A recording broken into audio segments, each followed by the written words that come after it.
Welcome to the English Way podcast. This is Pete North, otherwise known as Northern Variant. So, like I was just saying, I normally have a set of questions, and we can do a quick overview of who you are. I think because anybody who doesn't know who you are can kind of find out in a quick 5 minutes. And I think something happened last week in the local elections that I think a lot of people who previously were unaware and now realize there's a bit of an existential crisis going on. Yes. I don't think it's as bad as they think because voter turnouts were so low, but I think we're at the beginning of a warning cycle. And what I had originally wanted to talk to you about, because you're very practically minded, I'm very northern, so if something doesn't serve a function, I don't see the point. Yes, indeed. And what attracted me to you on X was the fact that you were the only person I'd seen who would say, okay, that's nice, but how are you going to do that? And if I was going to do that, I'd do that this way. And then nobody else does that. Because I would sit and think, all right, so if I ran that organization, how would I do that? How would I get around that? How am I going to get rid of that guy? How am I going to get all those people on side? How would this work? How would that work? And no one else does that. They just have this is my will be done. Yeah. So yeah, that was what I originally wanted to talk to you about, how. And then this happened, and I thought, we have a different set of, we've got immediate problems, and then we've got long-term problems. And it's almost like the long-term problem is for later.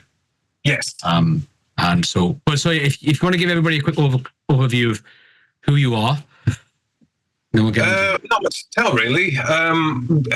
Basically a blogger of going on 20 years. I've been involved in online blogging, and just someone kept the receipts, basically. Someone who in this business, quite a rarity, is someone with a functioning long-term memory. And if you've got a long-term memory, then a lot of the past comes into the present, and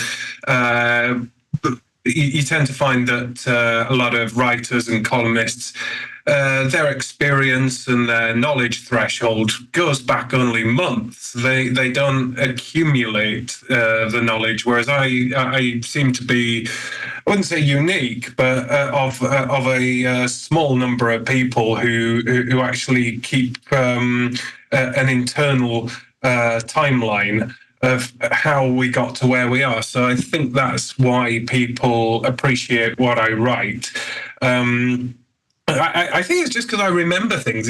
It's not that I have a high profile following, and if I did, I'd get banned. So it's just a blogger. I rose to some prominence during Brexit due to knowing what I'm talking about, which is again a rarity in the side of technical governance. But yeah, nothing special, just a bloke with a Twitter account. So it's a very English, humble attitude. But I think from the outside looking in, it's almost a Monmouthian court historian position that you take, where you are chronicling and looking, okay, that led to this, and then this, and then this, and then this, and then this. But there's also a foresight. A lot of people don't have foresight. I would say I have a certain degree of foresight. If you push that, in 20 years, you're going to have that there.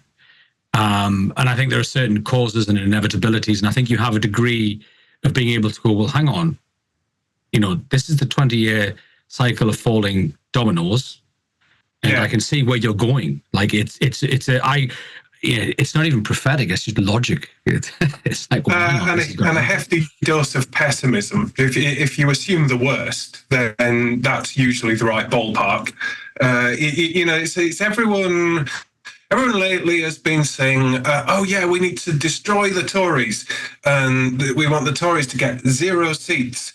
And then something magical will happen, and a new movement will arise and fill this political vacuum.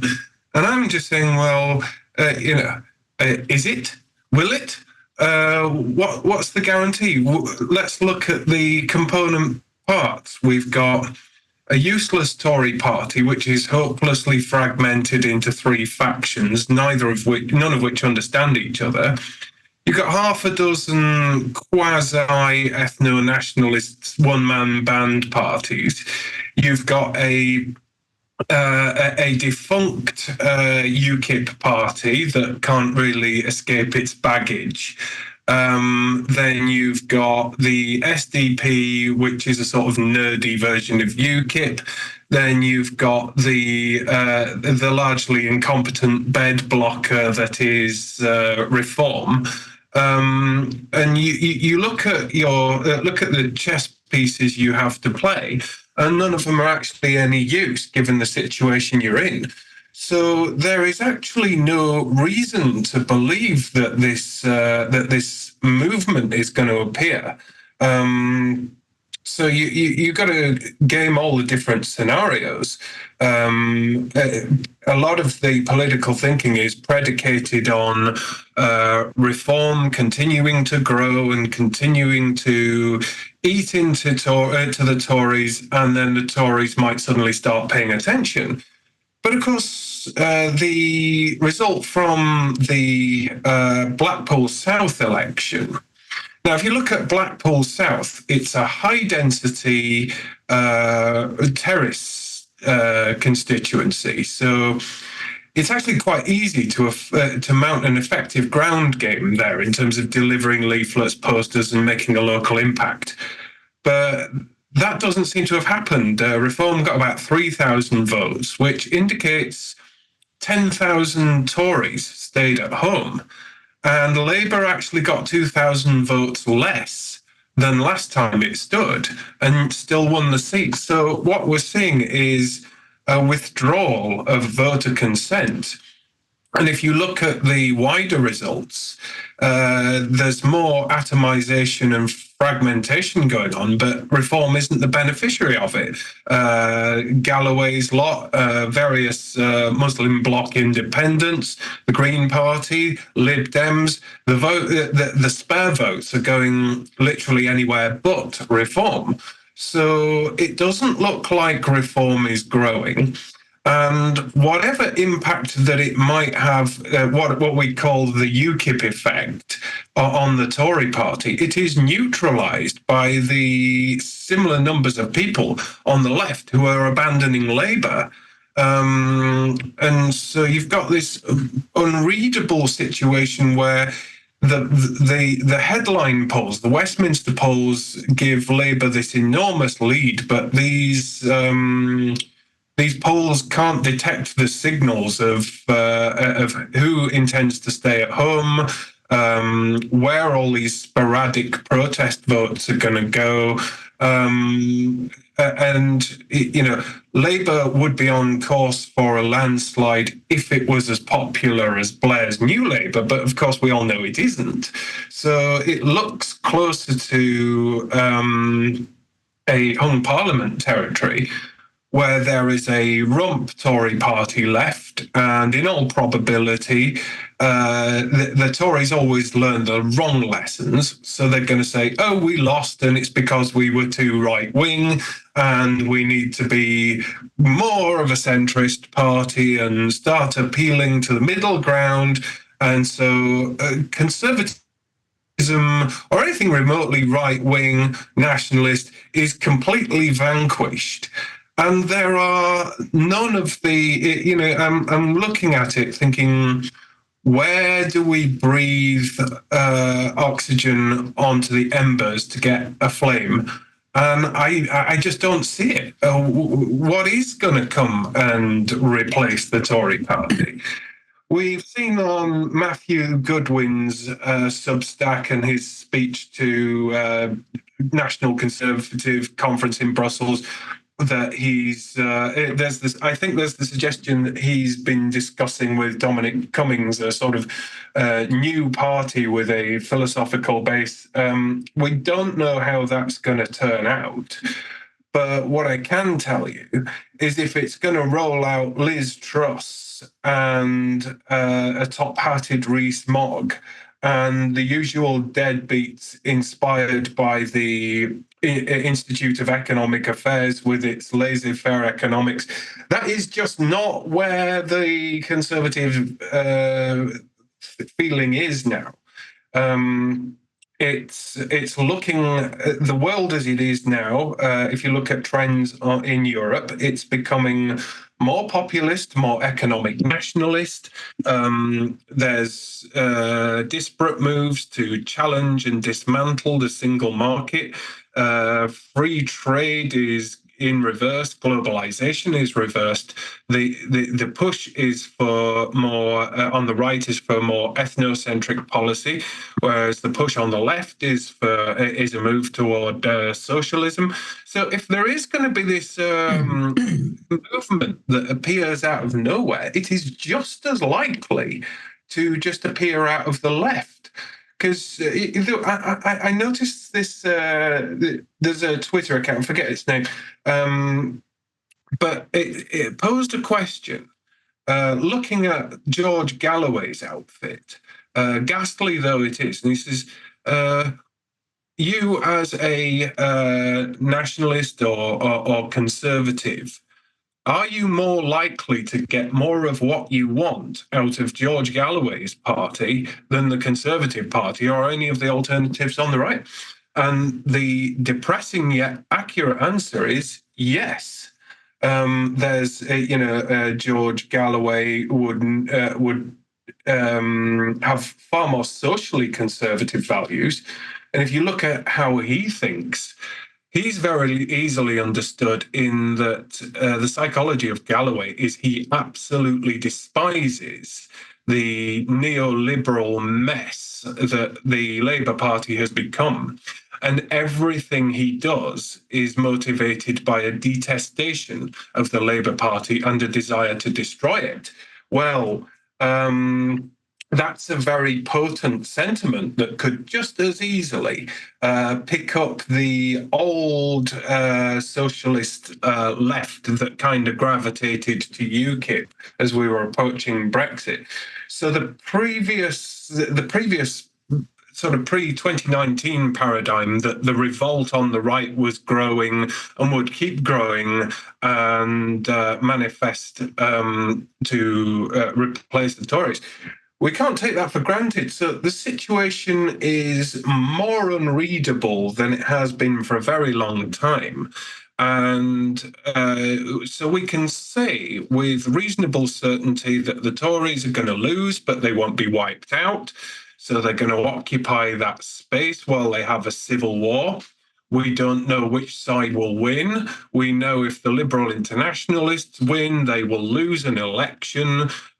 So Labour could occupy office for 10, possibly 15 years. But then it's by no means assured. Say, for example, the National Conservatives win control of the Conservative Party.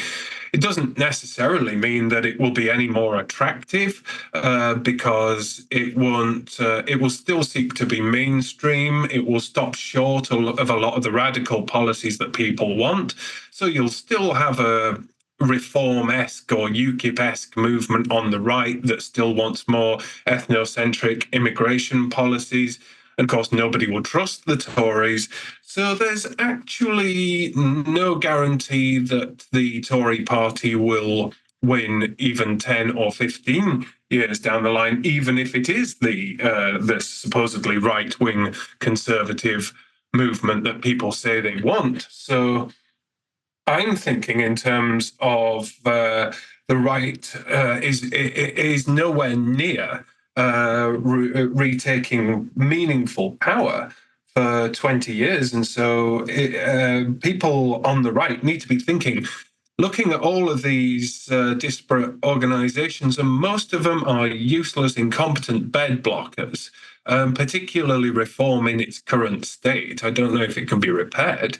But it's looking more and more like that the right is completely vanquished. And if it wants power, it's going to have to start building a movement from scratch with a 20-year plan rather than thinking, how can we minimize the damage for the next election, or how can we save the Tories' bacon, which of course nobody wants to do.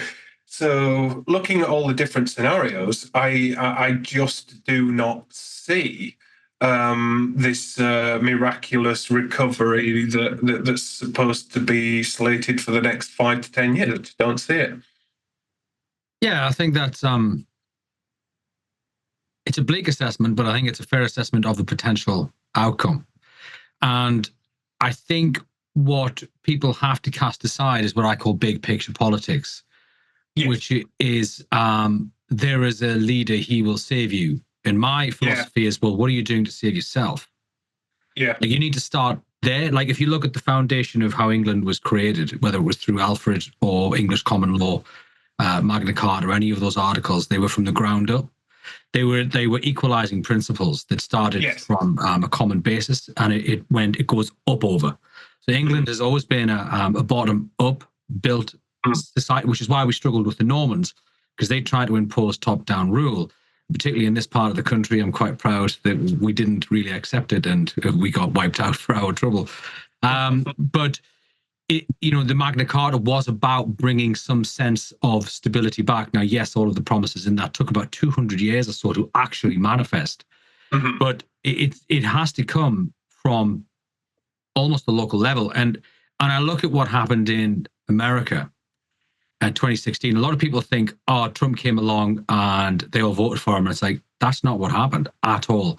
That started in 2004, that movement. And it was a Christian movement. So it's almost like it's apolitical. It's not political. They're just looking for somebody who backs their values and their spiritual values at heart. And this is the thing. England was founded on spiritual principles. And I do think it's a much bigger discussion, but part of the issue we have is spiritual vacuum. That's where absolutely. Yeah. So that started in 2004, and they were holding prayer meetings. They were saying, well, look, we've got a president we don't like. We don't agree with what he's doing. How did we get here? Then they got Obama, and they went, we've got a president we really don't like, and he's doing all of this stuff. How did we get here? And they looked at themselves, and they were like, well, our faith's lacking then. It's us. Us on a local level, we're broken. We're not doing enough to ensure that actually you cannot trust the levers of mechanism to a handful of gilded individuals. You have to make sure that they are the horse that you are yoking. Yes. Right. Yeah. And that's what they did. And it took them in 2012, they thought they had it and they lost again. And they're like, damn. But by 2016, they pulled together enough. Now, they were doing things where they were overseeing the ballot counts to make sure the fraud wasn't there. Like all of these things, the 2020 problem, they knew was already happening, and they'd done what they could to offset it. Things like in the recent mayoral elections, why are we using pencils? Why isn't it a pen? And I'm not being funny. Like, I've studied communism and the left for 20 years. They will always cheat. Full stop. They will always cheat because the end justifies the means, right? So I don't think we're quite there yet. I think we are. I don't think they quite need to cheat like that, because they've already got, like the Brexit referendum, they'd spent years and years paying off various constituencies. They paid off the Green lobby. They, by championing environmental quangos and paying for wildlife reserves, they'd successfully bought off academia. They could count on the media blob. They've already got it stacked roughly the way they want it. And I think it was only one or two trigger events that actually caused us to win the Brexit referendum. It was pure accident. I remember the day when the Labour MP was murdered, Joe Cox. Yeah. And I thought that day, oh my God, this is it. This has killed Brexit. We're certain to lose now. But actually, the subsequent, it didn't take the Alex Massey writing in The Spectator.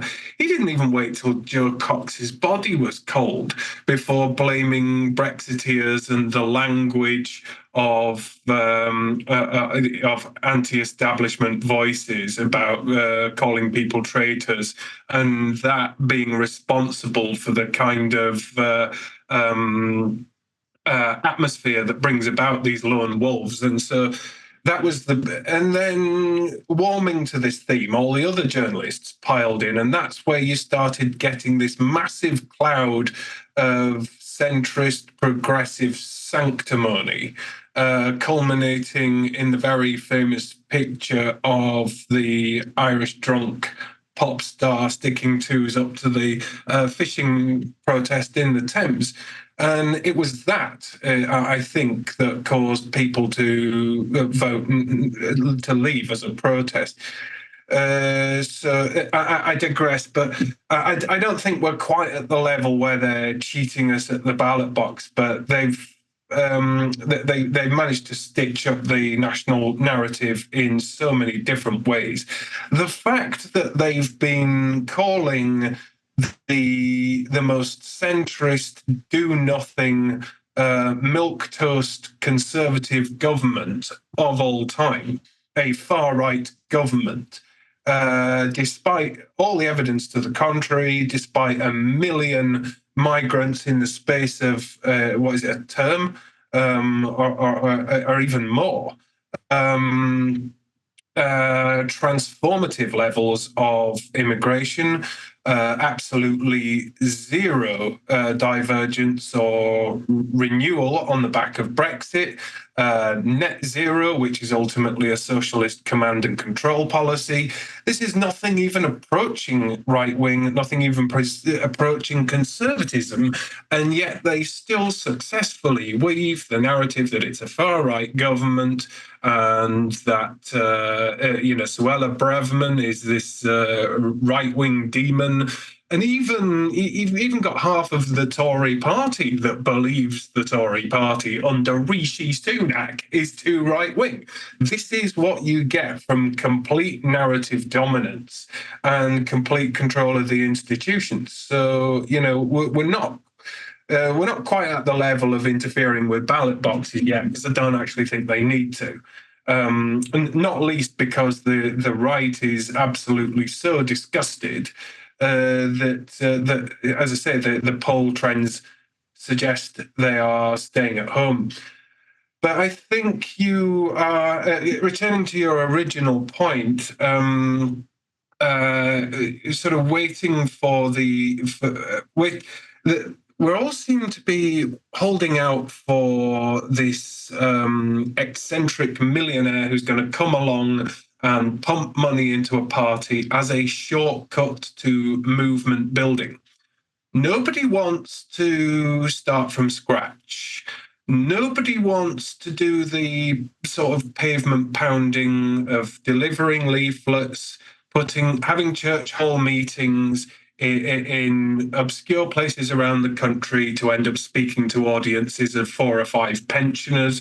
Nobody wants to go to the all-consuming expense of that kind of voluntary, self-starting movement building. But that's how it's done. That's how UKIP was started. I remember we used to go up to Morecambe with Alan Sked, the original leader, to do a sort of pavilion hall speech, and there'd be 4 guys in colonial blazers, a guide dog, and the tea lady who came to clean up afterwards, who would sometimes sit. And it was only through repetition of that kind of grassroots activism over many years that built it. But once it was built, it delivered on its task of leaving the EU, and then it sort of rebrands. Farage pisses off, and then you get Tice and Habib, who think they've inherited a grassroots movement and they're going to lead it in a new direction. But actually, what they set up was a corporate entity that isn't a political party, and they are taking for granted that what was built, the 14 to 20% of the electorate, is their property that they can build on. But actually, what the signals are showing is that it's dissipating. And we're all hoping for this shortcut of this millionaire who's going to back it, same as Aaron Banks tried. We've never been short of these millionaires, because there was a multi-millionaire lord, very old chap, forget his name, Stuart something. He was bankrolling UKIP. UKIP had its millionaire donors. Then you had Jimmy Goldsmith with the Referendum Party, who yet again proved that no matter how much money you pump into an election, and this guy did absolutely dominate in terms of media. We had billboards, we had party political broadcasts, the leaflets. We were one of the best resourced parties out there.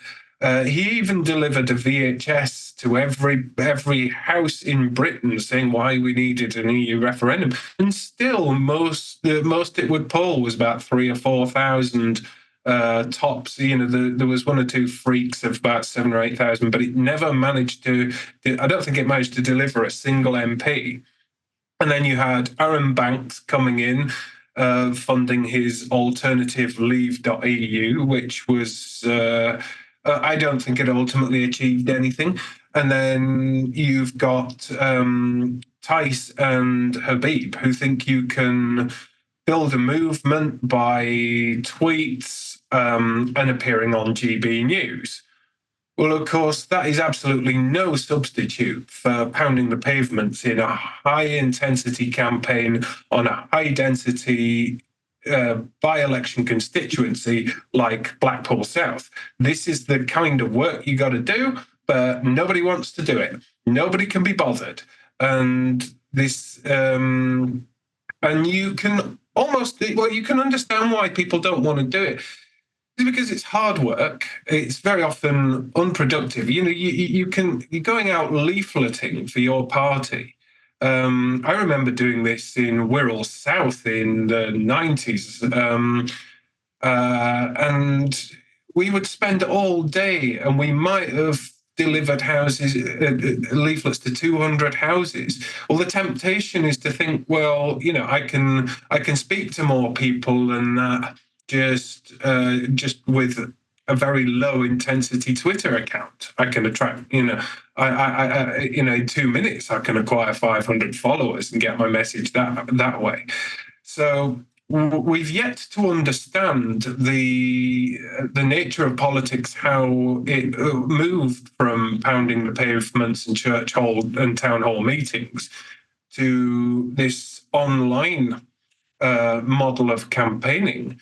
But we seem to have forgotten that when it comes to local elections, you listen to people talk, and their rationale for voting the way they do. They'll say, "Oh well, turns out we had a UKIP or a Reform candidate, but we never got a leaflet through the door." And people do, for reasons that I don't fully understand. They still put a lot of stock in whether their local candidate has bothered to mount a local campaign and to communicate their ideas, not just of the national agenda, but what they would do locally, how much they are invested in the local region. But you've got I think Richard Tice went up to Hartlepool to stand there. To campaign there. I'd be surprised if he could get there without a sat nav.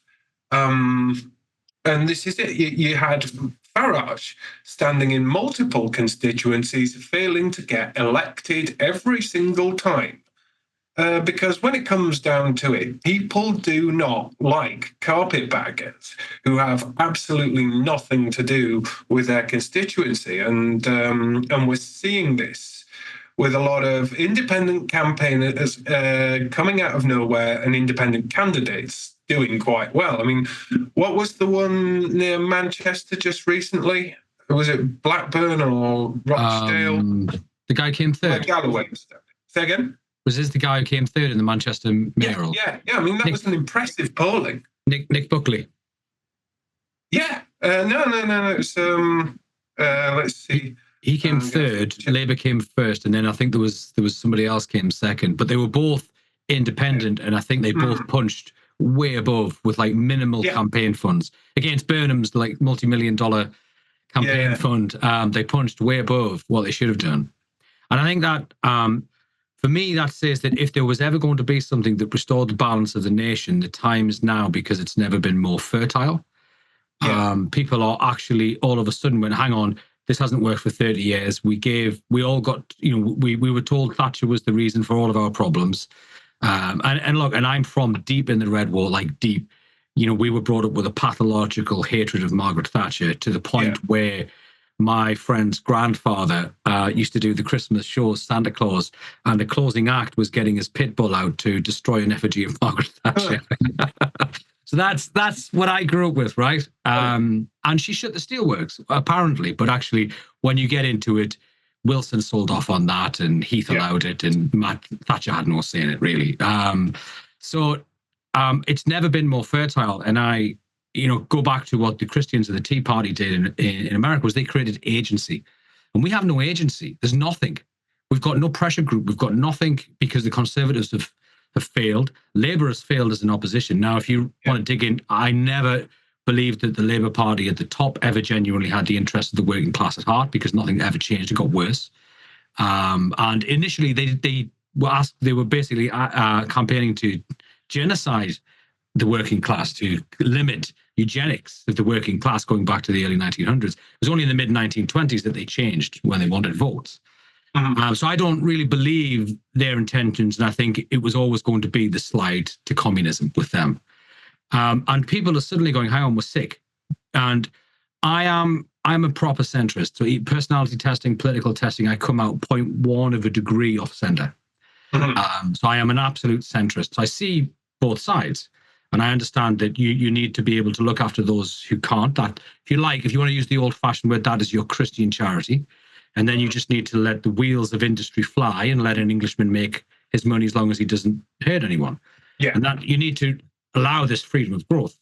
I think most people that they're labeling far right are centrists, and if not left of center. Yeah. But everything's moved so far away that everyone appears to be right, and they're not. Like I grew up, I remember two phases. I remember proper punk rockers with swastikas, beating up people.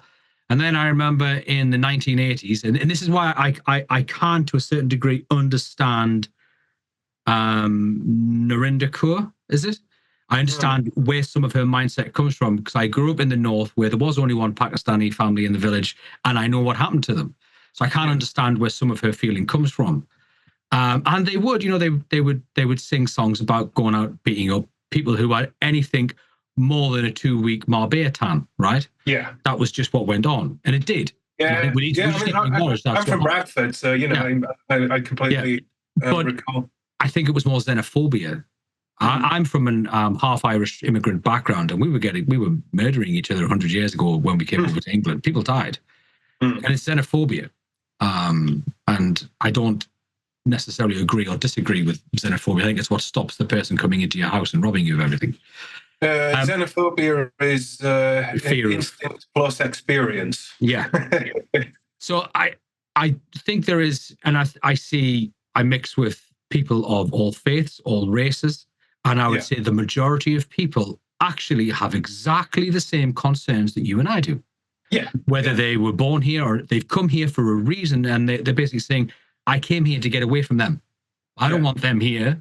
I left them behind. I don't want them over here. Ragwallers is a term that gets used frequently by people from other nations. And I just think they do not want Britain to become the dumping ground. They came here because they could see they could build a better economic security and prosperity. Yeah. And now it's kind of being taken away. So I think the embers, if you like, these embers you speak of have never been so fertile. Yeah. To actually somebody to come in and get the broad church of 70% of the nation to go with them. Yeah. But no one's capitalizing on it. Yeah, this is instinctively why I'm hugely cautious about the ethnocentric, ethno-nationalist minnow parties that are starting up. Not least because it is just it's voter repellent in the first instance, but in being that exclusive. You're actually rejecting some of your best allies. Yeah. Because there are a lot of immigrant, second generation, third generation, who realize that our survival is their survival. And some of the apostate voices you hear are some of the most powerful messages that align with a lot of what we're saying. And a lot of these ethno-nationalist parties and spokespeople, what they tend to neglect is they're always posting these videos of Britain in the 1960s and saying this is what social cohesion looks like, and look at the past is a foreign country and look how great it was. But actually, it's a romanticized view. There is no rolling back demographics to 1960. Can't happen. And if you even attempted, that way lies unspeakable evil. And we mustn't have a rose-tinted view of the past, because for every video there was of clean streets in London and clean city centres, well, you try and track down some of the photographs from suburban Leeds in the early 70s. It was derelict, absolutely derelict, and streets absolutely with overflowing sewers, and as much third world as anything you might find in some of the slums of India. So it's parts of Britain were absolutely squalid, particularly Glasgow. 70s was a mess. Yeah, some people will be quite shocked to see what a mess Britain was. So we're starting from. There's no going back. So we've got to envisage the kind of society, the kind of country that we actually want, and the current trajectory we're on, with mass uncontrolled immigration. The left is constantly afraid. The reason it feels it has to suppress the white working class is because of this sort of, and they keep sort of talking about this spectre of the growing far right, that eventually there's going to be a backlash and they have to keep a lid on us. Because we're going to go out and burn down mosques and Kristallnacht and all that, basically a new Nazism in Britain. But actually, the more likely scenario, and we are already seeing it, is that ethnic minority groups will turn on each other. Yes. And we've seen this in Leicester between Hindu nationalists and Muslims. We've seen this between blacks and Asians in the sort of inner suburbs of London. Now that Israel Gaza's intensifying, we're seeing Muslims versus Jews. And certain parts of cities for certain demographics are going to be completely off limits. And then the more third world people you bring in from sub-Saharan Africa and the Indian subcontinent, suburbs will be increasingly no-go zones for gay people, certain Jewish people, unaccompanied females.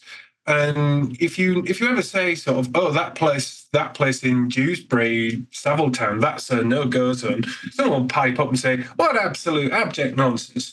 Well, the first thing you notice is it's usually a man that says that. Men don't need to worry in broad daylight about no-go areas, but certainly single white females walking through a heavily Muslim district, Pakistan Muslim district in West Yorkshire, yeah, particularly anywhere around prayer time, it's suicide. So,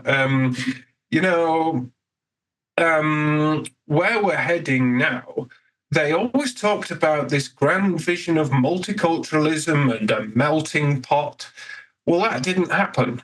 Multiculturalism, as advertised, it has not become that. What we're getting is growing segregation, and back in the 90s when it was at manageable levels, you could have your curious little Golders Green Jewish area, your Chinatowns, and your little Bangladesh, and your brick lanes, and you can understand the sort of sales point of view. You can go and experience different cultures, different foods, and all of the cliches. But that doesn't transpose when you're talking about losing entire cities to different ethnic groups, where if the government attempts to impose the law of the land and it finds the police are outnumbered, and then the writ of the government doesn't run. So the national the concept of nation, of a civic national democracy where you have one rule, one law for all, and everybody is equal under the law, that begins to evaporate. And when you have that, you don't have a democracy. You have competing tribal blocks. And what we're seeing, the signals that we're getting, is that through block voting, minorities are able to take control of the apparatus of government while we are still squabbling.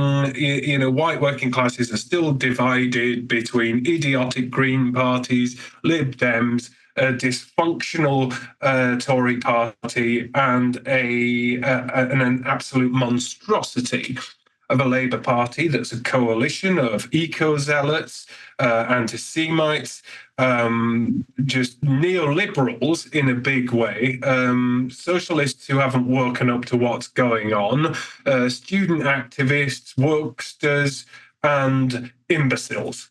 And so we are hopelessly divided as a country, as our seats of power are being colonized.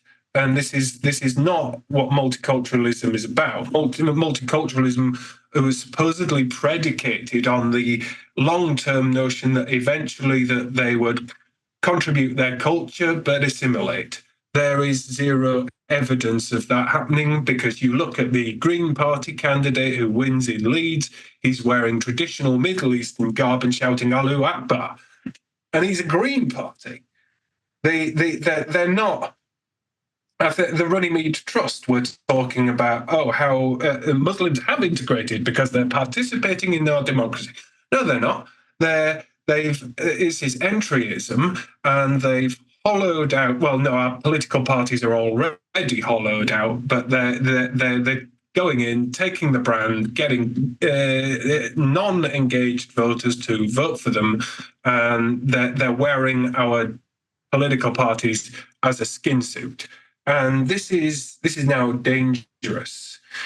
And so in terms of policy, we're now seeing, yesterday we had a CPS report for Robert Jenrick and his little pals in the Tory think tankery saying, we happen to have noticed that the narrative that mass immigration doesn't improve GDP. It turns out it's not doing that at all. Hallelujah. It's only taken them 30 years to realize that it actually diminishes GDP per capita. And maybe we should cheer them for having woken up to what we already knew. But if you're talking about controlling numbers at this point, say, for example, by a freak of politics, Robert Jenrick becomes Prime Minister, and institutes this new regime for controlling immigration, and it's a roaring success. Well, so what? He's managed to successfully shut the stable door after the horse has bolted, and yet we still have no policies to address the demographic and democratic vandalism that's been done to this country.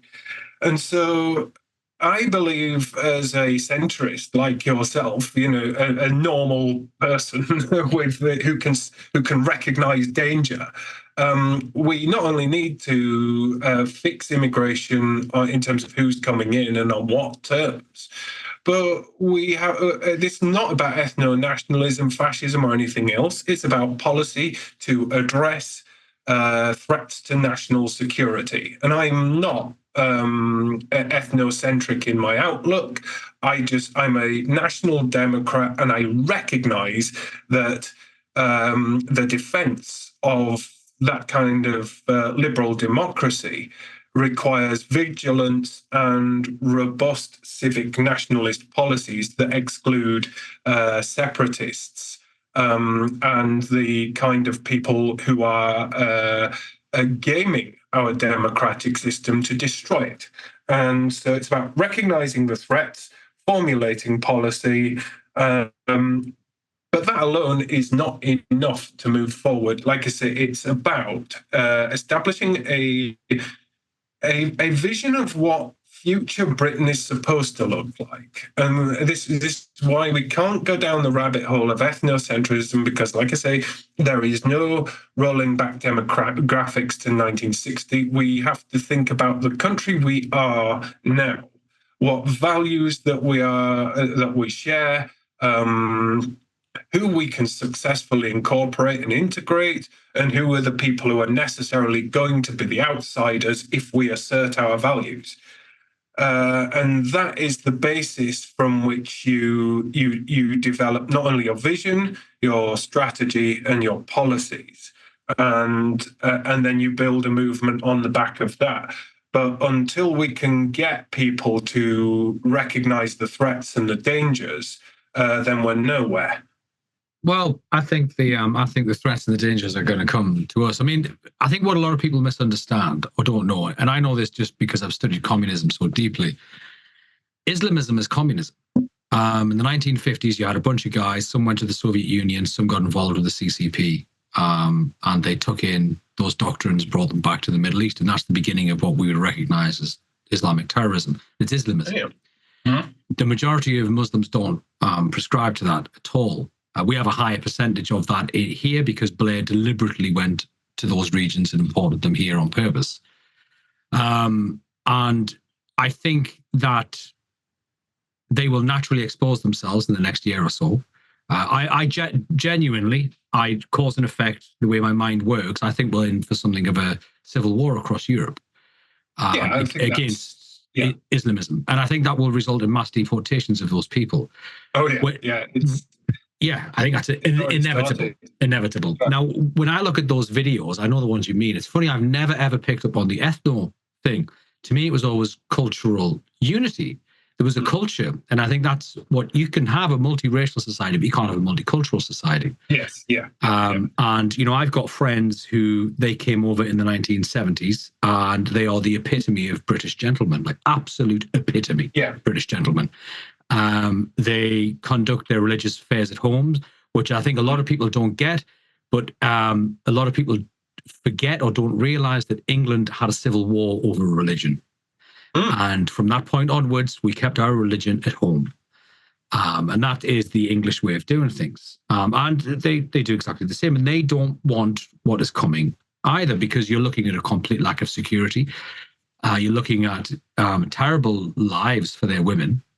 I mean, the way they dress, it's the dress of the sand people. Before the 1950s, before the communists got involved in Islam, this wasn't a thing. Didn't exist. Wasn't a thing. The people in the desert wore it when the sandstorms came. So all this political ideology with it is communism. It's the communist inversion of Islam. And I think we are looking at a point where you have got China pulling a lot of strings globally at the moment. I think and I do think the big orange man will get in across the board. I don't think it's going to be an easy transition, but I think he will get in. I think this threat of communism and how the hidden hand, as it were, will come to the surface. And I think as a distraction, they will just try and burn the West. And I think this is the civil war that we've got coming up. And I don't think we'll see any great change politically until this period is over. Because I don't think the will is there. I think we have to go into that dark space, and Labour will just accelerate us straight in.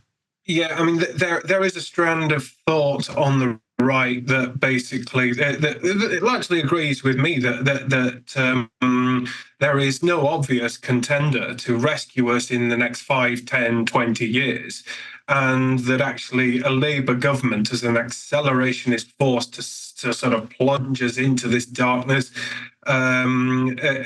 is just necessary, because the only way out is through.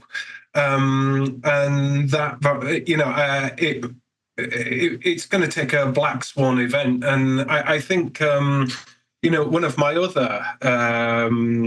the other drums that I'm constantly banging is net zero, and how it is increasing instability in the grid. I don't know if you remember, I think it was about 2012, 2013, but we had a winter where there was an anticyclone across the entirety of the country. And never mind your real feel, the temperature plummeted to -6, even in sort of relatively temperate places like Bath.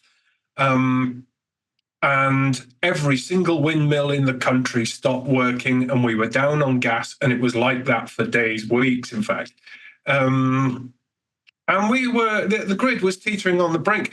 And since then, we built new interconnectors. But, if these weather systems can subsume the whole of Europe. Now, if that happens sometime in the next 10 years, while we're still prattling about with windmills and we haven't built any new nuclear, it's entirely, they're already looking at energy rationing and demand side management, but they're going to just start shutting down heavy industry in winter.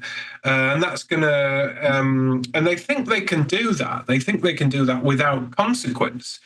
The previous prediction was that we were going to see blackouts. I think that can be avoided, but they're going to do it by telling heavy industry what's left of it is, you just need to power down for just this week and a little bit into next week, and then there'll be a state subsidy to pay them to power down.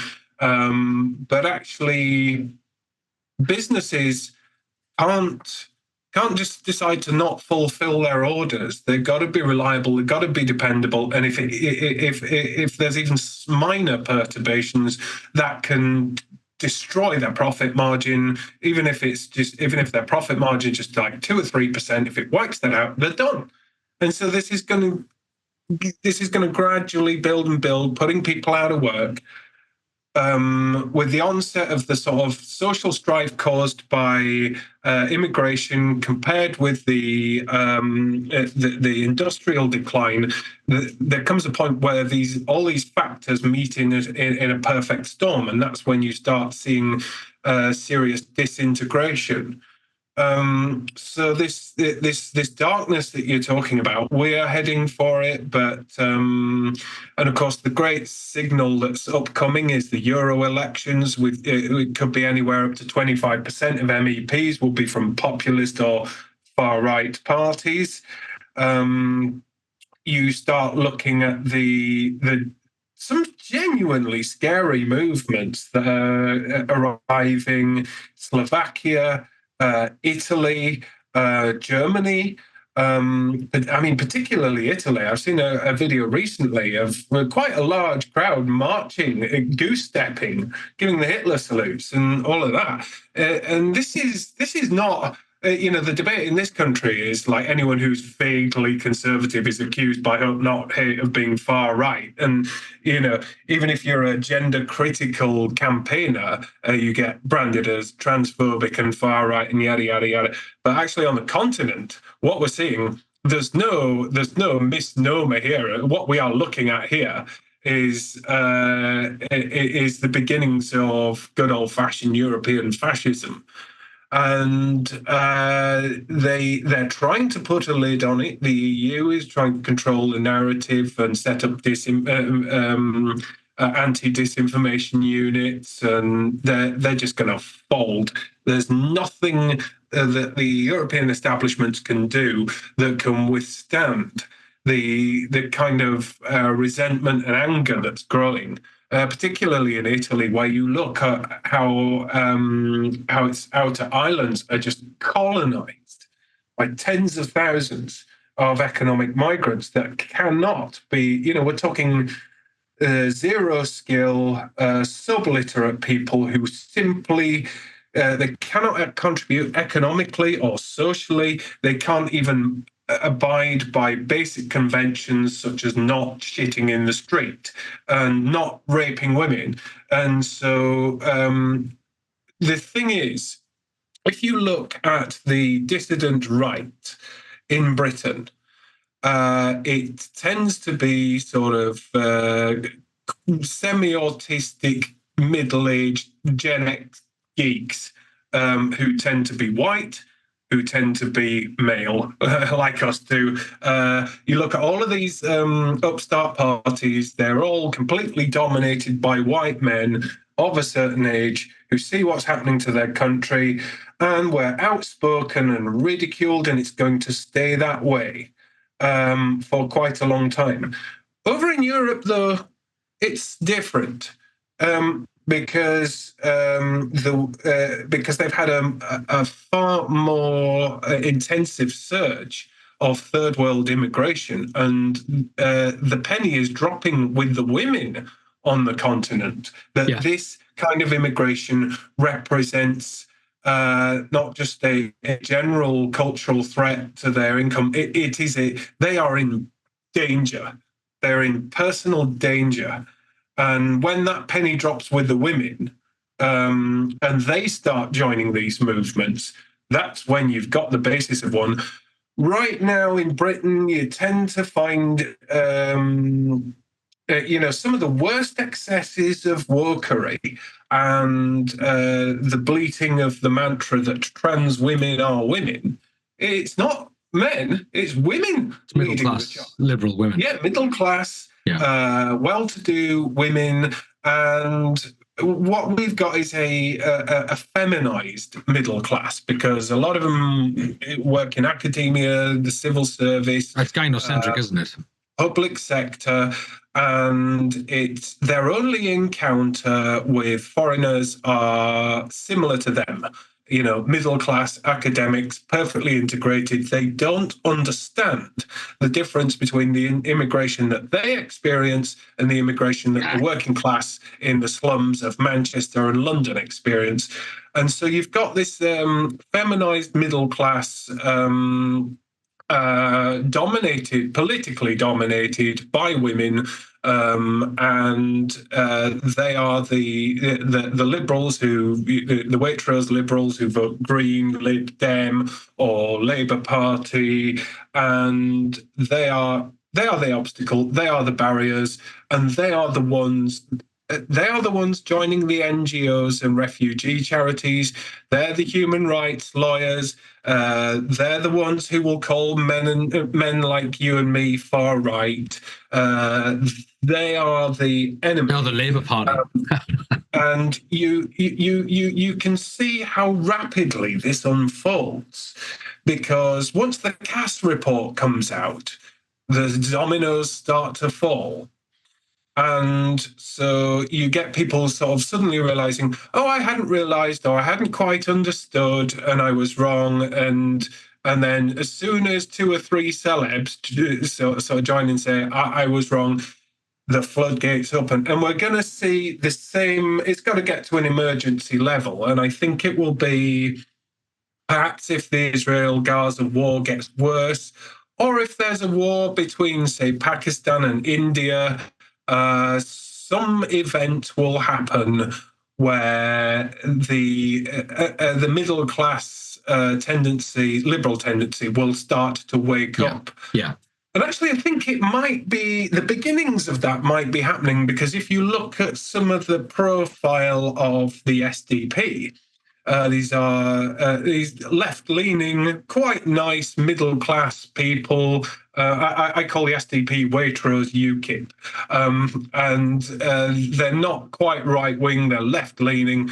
And they are going to be the people who reach into the areas where we can't, where they can argue the point that actually this level of immigration is unsustainable, and they can start chomping away. So I think they serve a purpose, and they certainly seem to know what they're doing.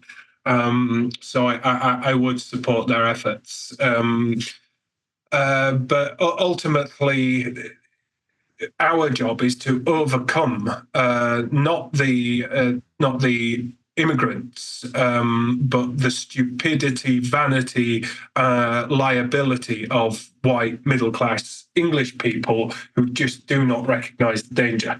And that's pivotal to it. Once the women start joining our cause, and they will.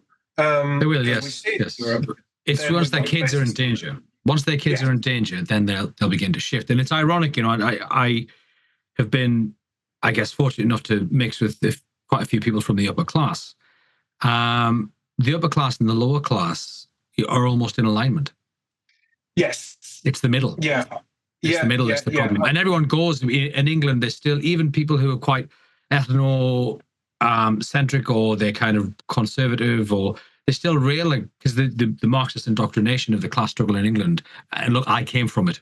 Anyone who had a posh accent was gentry and to be despised and hated and all.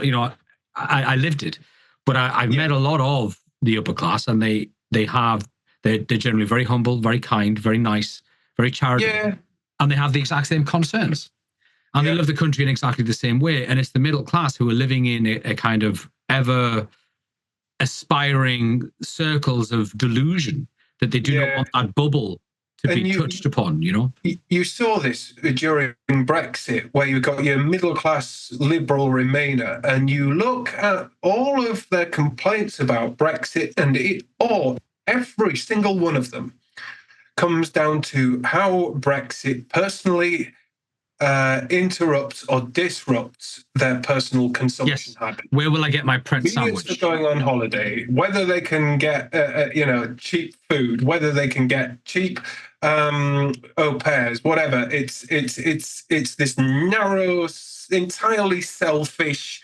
self-centered bubble, and it's reflected in they keep saying, oh no, we need to rejoin the EU because everything that's bad that's happened since is all a consequence of Brexit, and it will all be fixed by rejoining the EU.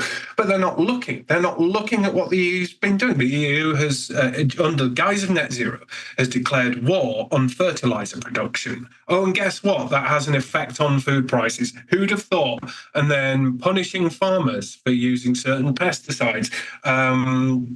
And then forcing everyone into EVs that nobody wants to buy. And so personal mobility costs are going up. Who'd have thought it? And now that we're seeing the German auto industry is collapsing. And then they said, oh, right, let's not build power stations. Let's knock down our nuclear power stations and build intermittent windmills. Oh dear, we seem to be short of energy now that Mr. Putin has invaded Ukraine. Who could possibly have seen that coming? The sheer unrelenting stupidity of European elites has done more damage to the German manufacturing capability than the combined efforts of the United States 8th Army Air Force and Bomber Command. Bomber Harris would be proud. We couldn't have dreamed of collapsing German manufacturing the way that the environmental net zero policies have. That's communism. These policies have absolutely trashed Europe's capacity to feed itself and to keep the lights on.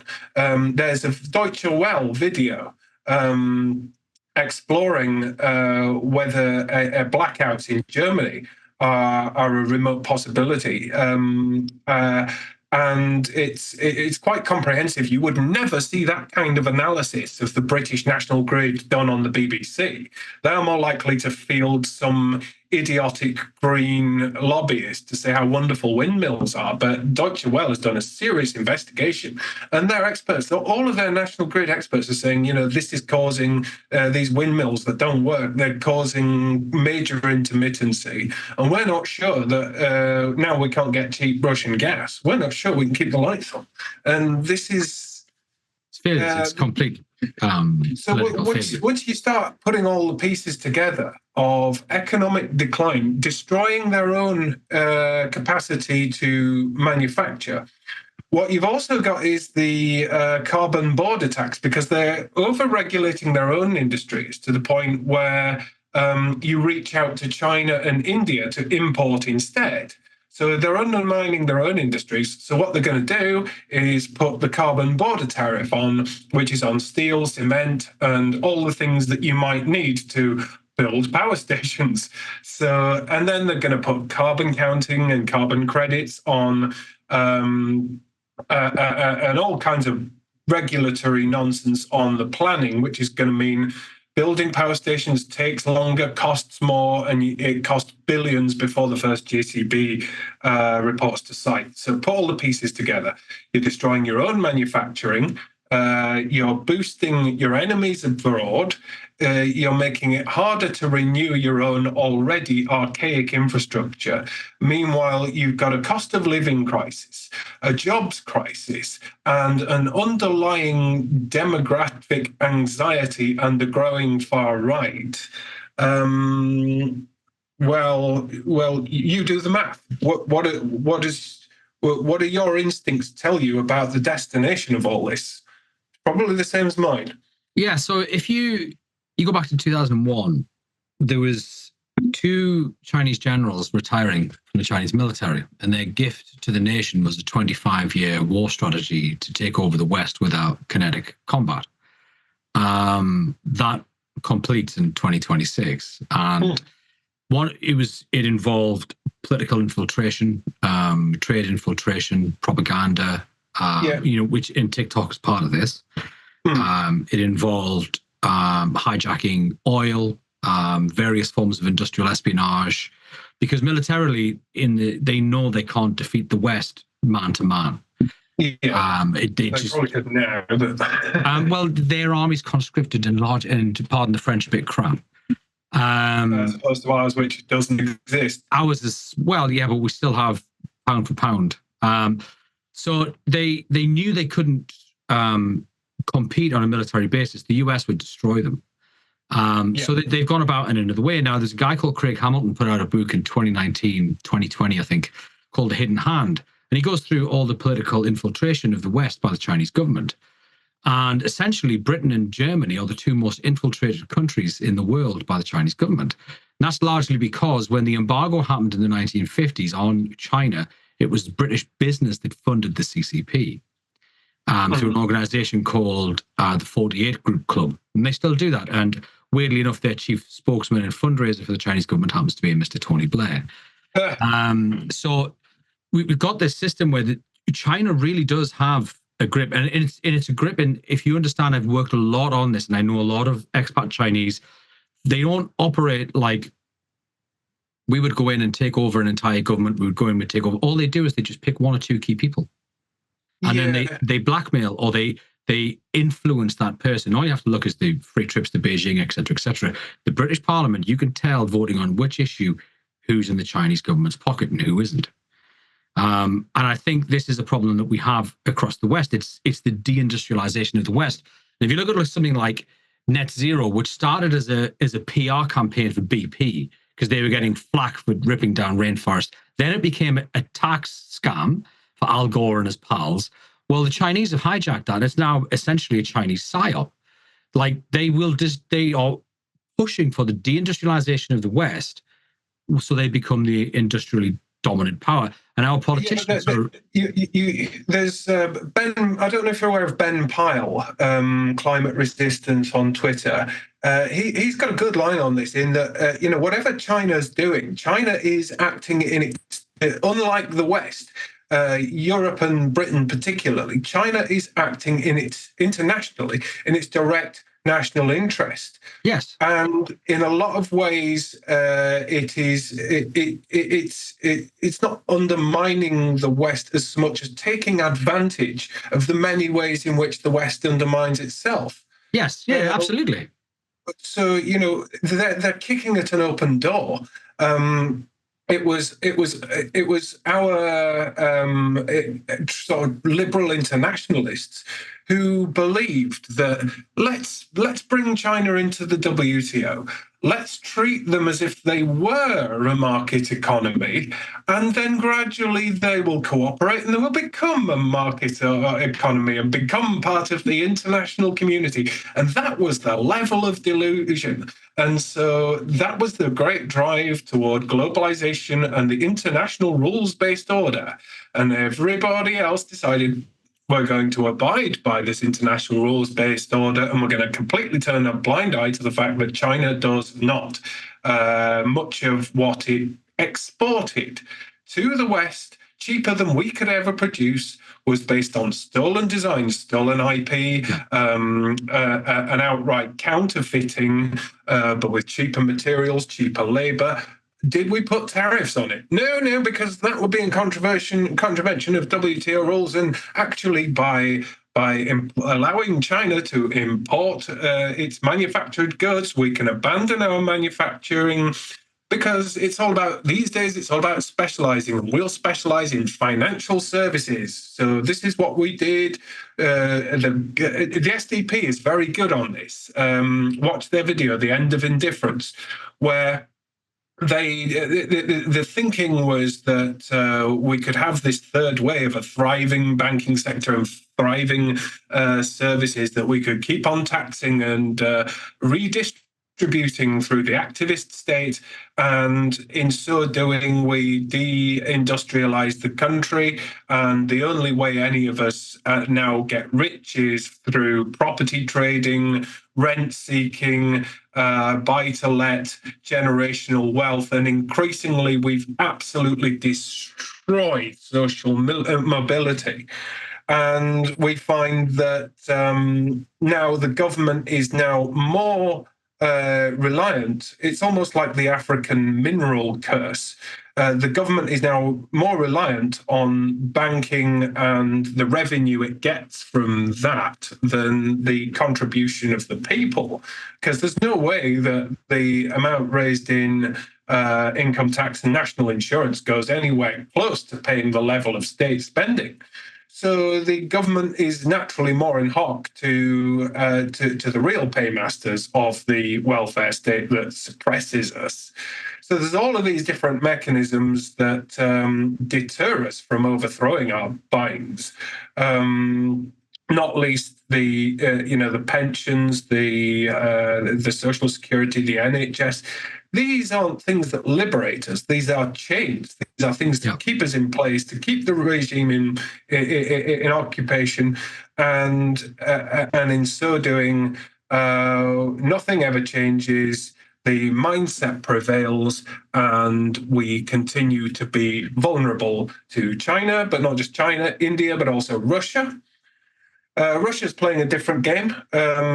Russia has been using liberal left-wing propaganda that originates in the United States, this sort of decolonialist crap, and they've been preaching it to African leaders, saying, not without justification, that France has been bleeding you dry for all of eternity. So they got kicked out of, is it Mali just recently? A major humiliation for the French.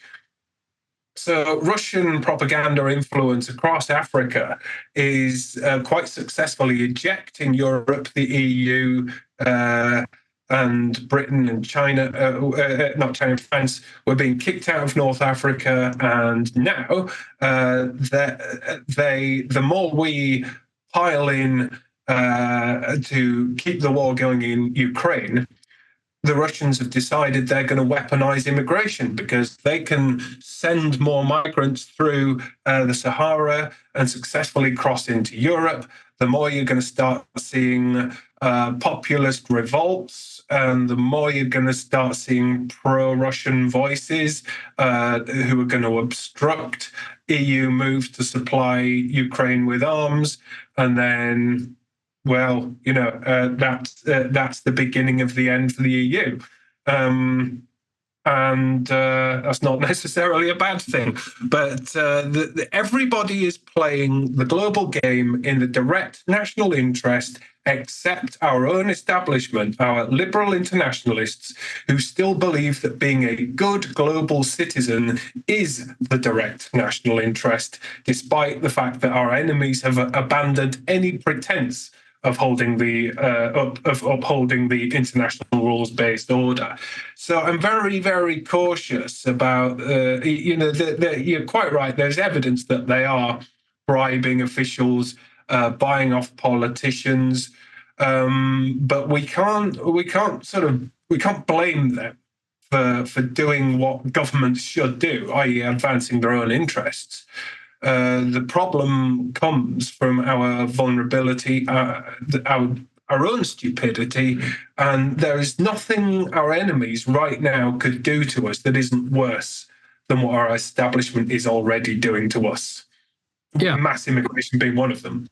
Yeah, I think for me, and I think this is why I stopped using the example of when people call out things, I stopped using the example of the German nationalists. Because number one, I think Stalin and the communists were far worse. But I also think that what you have there is a racial purity system that got taken to an absolute extreme. It's not necessarily nationalism itself that was the problem, but it frightened the left to such a degree that they almost completely wiped out communism in Europe, that we're now all frightened to do anything that's in the national interest. Yeah. If you look at the war, Marxism won the war. Yeah. 70 years later, it's obvious. If you look at the extent of German paranoia, where it's considering a ban of the, there are politicians who are considering a ban of the AfD, locking up its. There was a story the other day. One of their people released some of the government's own statistics on rape being caused by migrants, and they hit her with a charge. I don't know the exact story. That might have to be taken with a pinch of salt, but it's in line with what we've come to expect, that German paranoia about a resurgence of ethnocentric nationalism, as far as they're concerned, it cannot and must not be allowed, and it's driving their foreign policy toward Israel, because Germany carries that Holocaust guilt. Yet there's, we still lost sight of the fact that the Russians and communism was a magnitude worse in terms of the number of people they massacred.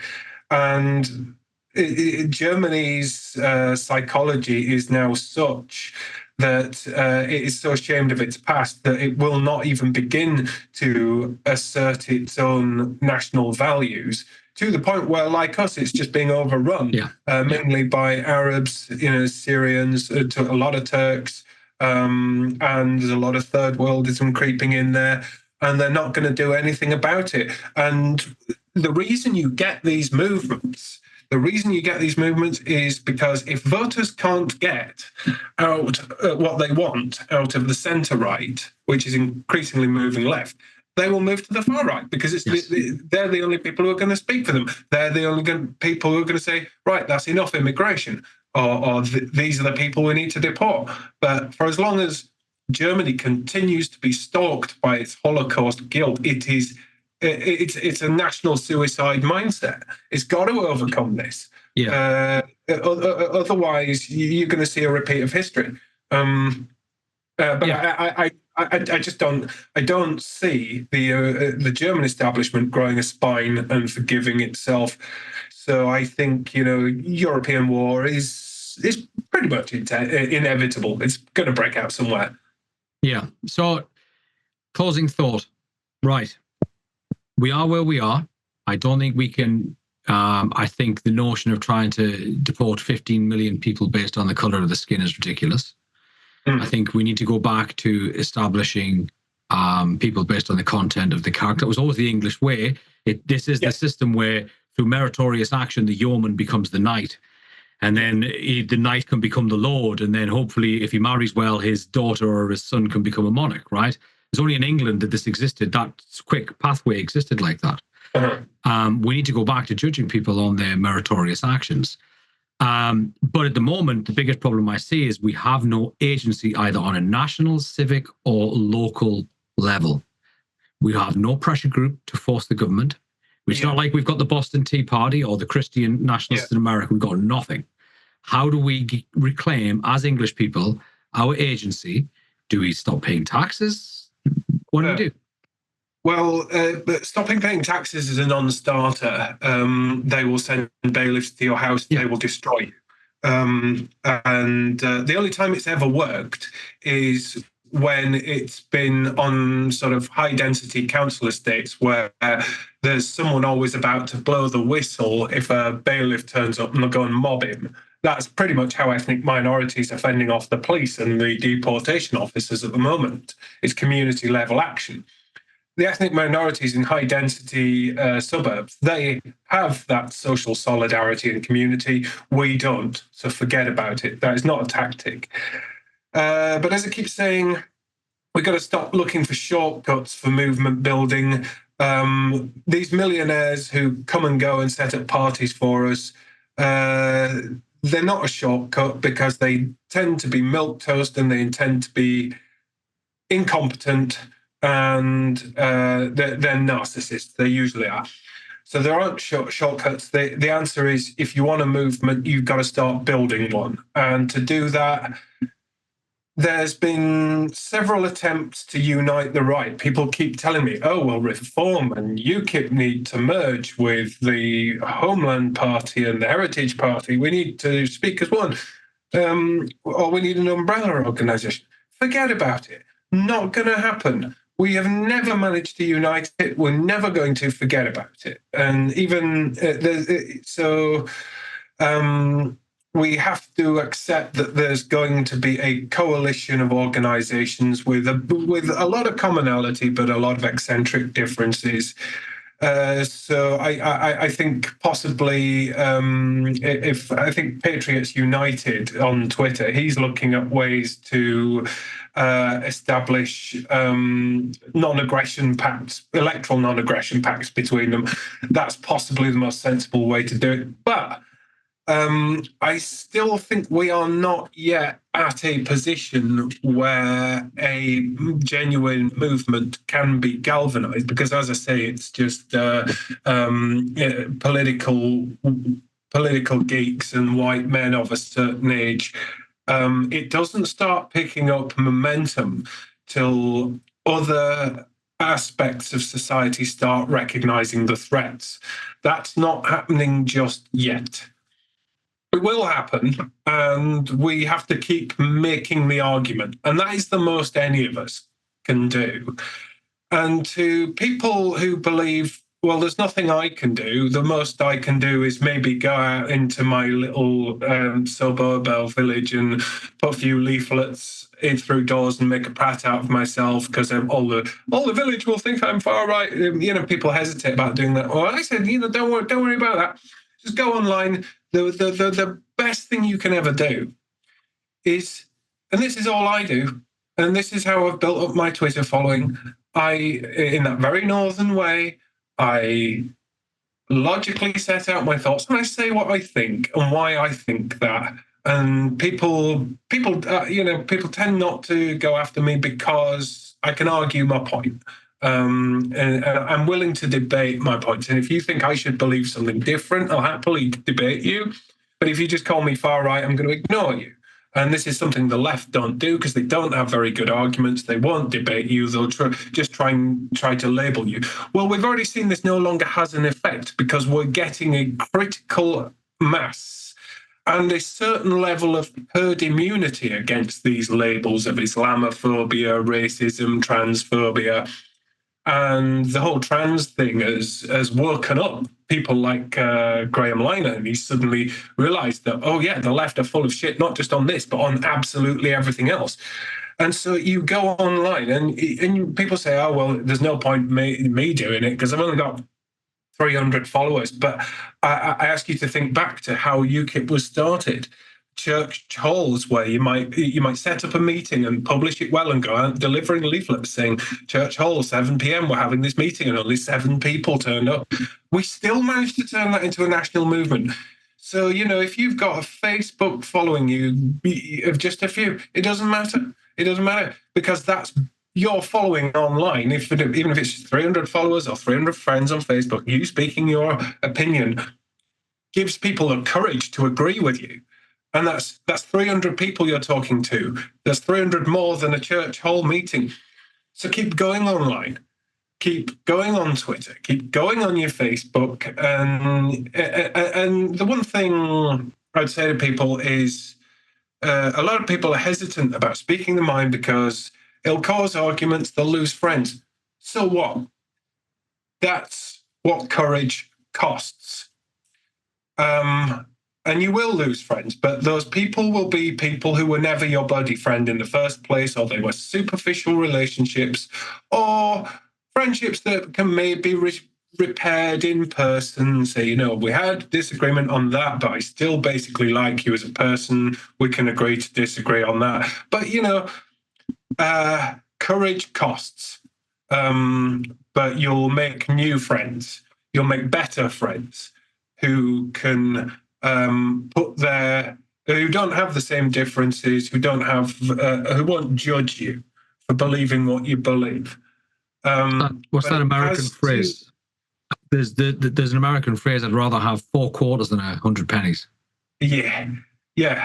But it's about individual leadership. It's not just a question of speaking your voice, but helping people find their own inner courage to speak theirs.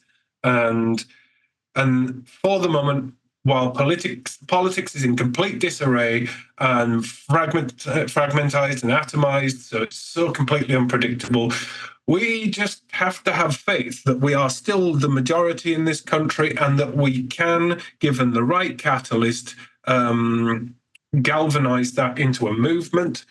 But for now, we just have to keep the pilot light on. And the way to do it is to have these conversations that we're having now, publish them online, because not everybody reads my tedious blogs. Not everybody is geared that way. They might listen to podcasts. They might watch a debate like this, and they might learn. And the one thing about these conversations, I've been on 2 or 3 of these things now, and they in just a couple of hours, there's more depth, more breadth, more detail, more accuracy, and more intellectual edification than anything you can find on BBC Radio 4, any of the mainstream media, GB News, the real intelligent, capable people who are creating the best content anywhere are people like you, by just opening the debate and finding that there's more expertise among them than anybody who's in the celebrity circle of experts. And so it's about that recognition that this movement is not going to be the Matthew Goodwins and the luminaries of the Spectator and the ex-MEP tossers of the Brexit Party. It's going to have to be us that build it from the ground up, and we're going to have to think, like I said, if you want a movement, you've got to start building it, and you've got to start thinking not for the next election or the one after, but you've got to be thinking, where do we want to be in 20 years' time? And you've got to understand there are absolutely no shortcuts. Yeah, I'd agree. I've used the phrase a few times because I'm very deep into the heraldic history of England, that there is a new noble class being built, and it's not on birth, it's on character. And I think you can see something happening. And I tend to be an early adopter of things, but I can see people coalescing into positions. Mm-hmm. And I think we are 5 or 6 years out from getting onto something that's firm. And I think you're right. We're 10 or 20 years out from actually saying, okay, we're here now. And I think it'll be almost apolitical. I think it'll be almost a spiritual thing. In politics, it will just be the mechanism that is adopted.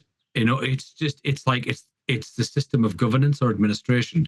But I think it'll be like a shift in, it's this desire to create what is correct. Yes. Anyway, and I think that's how England was formed. It is, and I really dug very deeply into English spirituality. Correct. Yes, Yeah. and that is the English. It is this manifestation.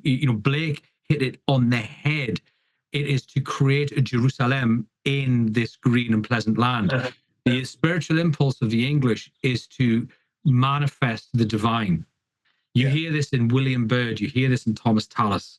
And I think the most perfect summarization of that is Vaughan's Fantasia on Tallis. That first 5 or 6 minutes, you listen to that, that will ignite something in every Englishman. I call it the King spirit. That will ignite something in every Englishman. Like, it is there, right? Yeah. And I think this is what is missing. It's this, actually, the English are a divinely led nation.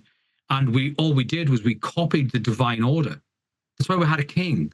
But it was a first among equals system. It wasn't the birthright of Charlemagne.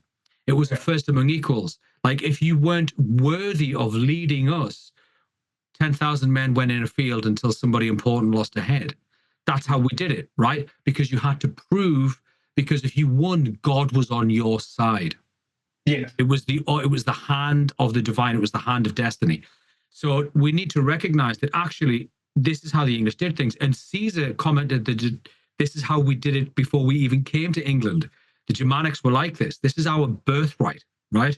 And we've lost our birthright. We've lost that impetus of, we civilized the world, and we did. And look, let's not be naive. Bad things happen. You can't. It's always a balancing act between the good and the bad. But we did far more good than we did bad. And we did do some bad. Let's, hold our hands up. But the average lifespan went from 40 to 80. Yeah. Mm-hmm. So, but we've lost this thing. And at the minute, the divine order is so bent out of shape that at some point they're going to lose the grip, and it's going to do that. And that snapback is what worries me.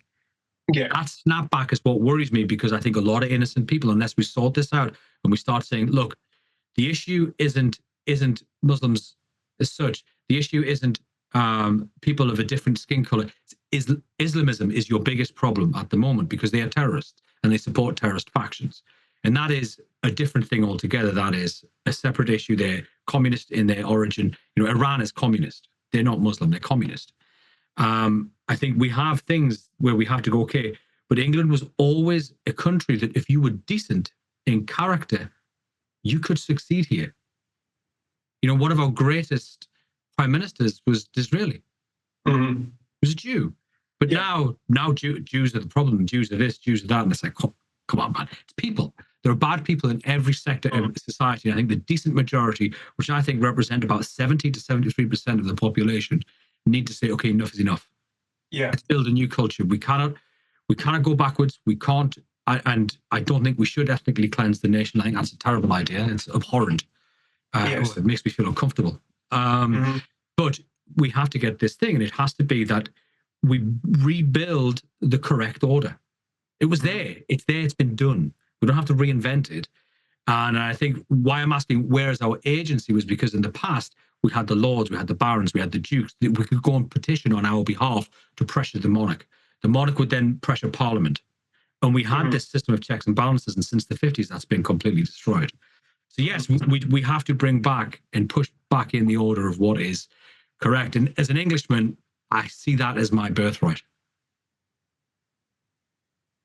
And I can't speak for anyone else because I'm not of that nation. Yeah. So I'm not saying that like I'm superior, because look, I'm genetically half Irish.